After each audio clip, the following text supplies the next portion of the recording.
अगले जी देश में आपने सभी राजनेताओं का सम्मान किया है, लेकिन कुछ ऐसे विधायक या मुख्यमंत्री हैं जो अमर्यादित भाषा का प्रयोग करते हैं, क्या कहोगे सर?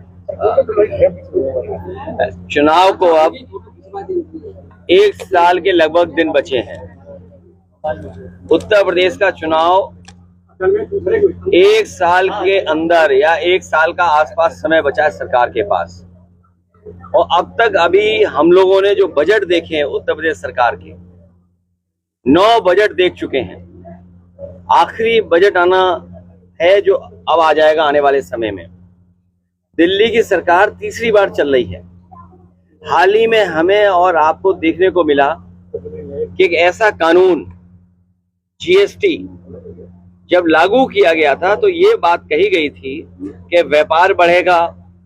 इस कानून के लागू होने से सरल व्यवस्था लागू होगी जिससे कि व्यापारी और कारोबारी अपना टैक्स दे पाएगा।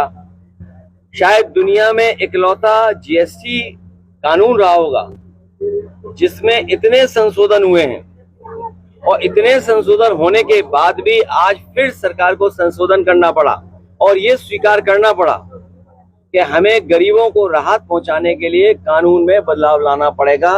उसका जो स्लैब है वो बदलना पड़ेगा कृषि क्षेत्र में या जरूरत के सामान को लेकर के। तो सवाल ये है कि जीएसटी लागू होने से लेकर के अब तक आखिरकार सरकार ने किसको मुनाफा कमाने दिया? ये कौन लोग थे जो मुनाफा बेवजह कमा रहे थे? और याद रखना, कानून के और स्लैब के कम हो जाने से ये जो मुनाफा कमाने की जो आदत पड़ गई है वो मुनाफा कम नहीं होगा, महंगाई कम नहीं होगी। और दूसरी तरफ जो हमारा कारोबार बंद हो रहा है, अमेरिका ने जरूर टैरिफ लगाया है, हमारे कुछ काम पर कारोबार पर टैरिफ लगा दिया, लेकिन टैरिफ से ये लग रहा है कि भारतीय जनता पार्टी के नेताओं के मुंह पर भी टैरिफ लग गया है। आप उनसे सवाल नहीं पूछ सकते टैरिफ को लेकर के। हमारे भदोही का कारपेट, मुरादाबाद का ब्रास का एक्सपोर्ट, मेरठ का, सहारनपुर का, फिरोजाबाद का, तमाम जो एक्सपोर्ट होते थे अब पाबंदी लगने के बाद उनका नुकसान होना शुरू हो गया। उनका नुकसान होगा, कारीगर जो जुड़े उनका नुकसान होगा, अंततः हमारी अर्थव्यवस्था का नुकसान होने जा रहा है। अमेरिका अगर अपनी अर्थव्यवस्था को बचा रहा है या अपनी अर्थव्यवस्था को मजबूत कर रहा है तो हमें भी ये सोचना चाहिए कि हम अपनी अर्थव्यवस्था को कैसे बेहतर करें। उसके लिए हमें फैसला लेना चाहिए। मेक इन इंडिया बर्बाद हो गया। स्वदेशी का नारा केवल मुंह से है, मन से नहीं है। ये बीजेपी के लोग स्वदेशी मुंह से हैं और मन से विदेशी हैं। अच्छा सर, किसानों को डीएपी खाद नहीं मिल पा रही है, बड़ी समस्या है। फसलों को खाद नहीं मिल रही है। डीएपी इसलिए नहीं मिल रही है कि उसमें पीडीए शब्द है। डीएपी पीडीए शब्द है और पीडीए लोग ही बड़े पैमाने पे खेती कर रहे हैं। गांव गरीब कौन है? जहां हम और आप खड़े हैं इस गांव में कौन खेती कर रहा है या किस घर परिवार के बीच में खड़े हैं? ये तमाम वो लोग हैं जो मेहनत कर करके कमा रहे हैं और सरकार के पास खाद नहीं, यूरिया नहीं, डीएपी नहीं और कीटनाशक दवाइयां महंगी हैं। और जब फसल तैयार हो जाएगी तो कोई उसको कीमत नहीं मिलेगी और बाढ़ से जो नुकसान हुआ उसकी भरपाई नहीं हुई है। तो इस सरकार के रहते रहते किसानों की आय दोगुनी नहीं होगी, किसानों की जेब से ये सरकार पैसा निकाल लेगी। आपके द्वारा बताया सर, जीएसटी का स्लैब कम किया गया, क्या लगता है कहीं ना कहीं ये डर है कि वोट चोरी और जीएसटी के स्लैब कम होने से भी जो बड़े पैमाने पर महंगाई बढ़ी थी, जिन्होंने मुनाफाखोरी की थी, मुनाफाखोरी नहीं रुकेगी। जिन्हें मुनाफा कमाने की आदत पड़ गई है वो मुनाफा वही कमाएंगे। जो बाजार में सामान बिक रहा था, जो मुनाफा कमा रहे थे, आप बताइए क्या पार्ले जी का बिस्किट का पैकेट बड़ा हो जाएगा या साबुन का पैकेट जो छोटे हो गए साबुन क्या बड़े हो जाएंगे? क्रीम के जो डब्बे छोटे हो क्या बड़े हो जाएंगे? जो तमाम सामान छोटे कर दिए इन्होंने, शैम्पू छोटे कर दिए, पाउच में कर दिए, क्या वो बड़े हो जाएंगे? तो जिन्होंने मुनाफा कमाने की आदत डाल ली है वो कानून चाहे कितना परिवर्तन कर दो उससे मुनाफाखोरी कम नहीं होगी, क्योंकि बीजेपी की नीयत साफ नहीं है। अगर नीयत साफ होती तो मुनाफाखोरी बंद हो जाती। सर, बीजेपी गवर्नमेंट जब भी कोई काम शुरू करती है तो उसको मास्टर स्ट्रोक क्या देती है? 2000 के नोट लाए, वो भी मास्टर स्ट्रोक बंद किया। मुझे तो एक ही मास्टर स्ट्रोक दिखाई देता है उनका।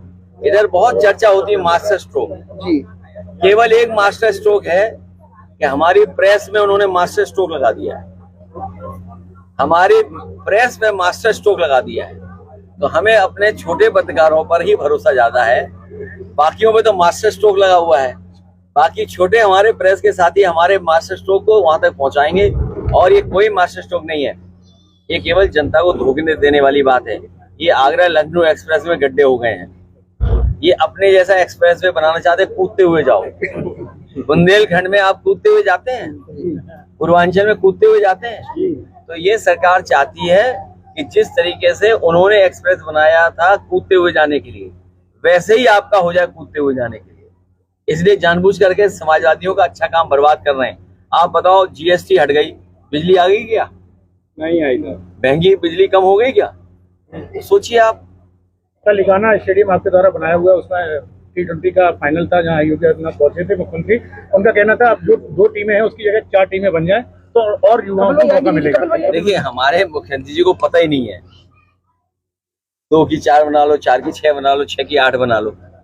पता नहीं क्या बात है, जब जब मुख्यमंत्री जी जाते हैं उस लिगाना स्टेडियम में, जनता भाग जाती है वहां से। जनता नहीं रहती उस स्टेडियम में। जैसे ही जनता को पता लगता है कि हमारे मुख्यमंत्री जी मैच देखने आ रहे हैं, सब जनता हट जाती है। और मैं कहूंगा आपसे, अगर स्टेडियम भरा हुआ हो रहा हो तो उसकी फोटो दिखाओ, और मुख्यमंत्री जाने के बाद खाली रहा हो तो उसकी फोटो दिखाओ। कम से कम आप पर मास्टर स्ट्रोक नहीं लगेगा। 3 टप्पों के बाद सर मुख्यमंत्री जी शॉट नहीं खेल पाए थे। नहीं, वो पुरानी बात है। मैं नई बात बता रहा हूँ आपको कि जब मुख्यमंत्री जी स्टेडियम जाते हैं, क्योंकि खुद तो बनाया नहीं उन्होंने, ये समाजवादियों का बना हुआ है। मान लीजिए सैफई का चालू हो जाता, यहाँ भी मैच संभव होता, लेकिन न चालू कर रहे हैं न कोई मैच करा रहे हैं। और फिर जब वहां पर जाते हैं स्टेडियम में तो जनता चली जाती है वहां से, कोई खाली रहता है स्टेडियम। सोचिए, मुख्यमंत्री जी के जाने के बाद स्टेडियम खाली, तो टीम बढ़ाने से क्या फायदा है? धन्यवाद। गड्ढा मुक्ति की सरकार ने बात कही, लेकिन अभी भी इकावई में जाएंगे। विकास तब होगा जब बीजेपी जाएगी, इलाज गरीबों को तब मिलेगा जब बीजेपी जाएगी, बिजली तब मिलेगी जब बीजेपी जाएगी, नौकरी तब मिलेगी जब बीजेपी जाएगी, महंगाई कम तब होगी जब बीजेपी जाएगी। इसलिए बीजेपी हटाओ और आप लोग भी आजादी पाओ। सर 2027 के चुनाव को लेकर क्या कहेंगे, किस तरीके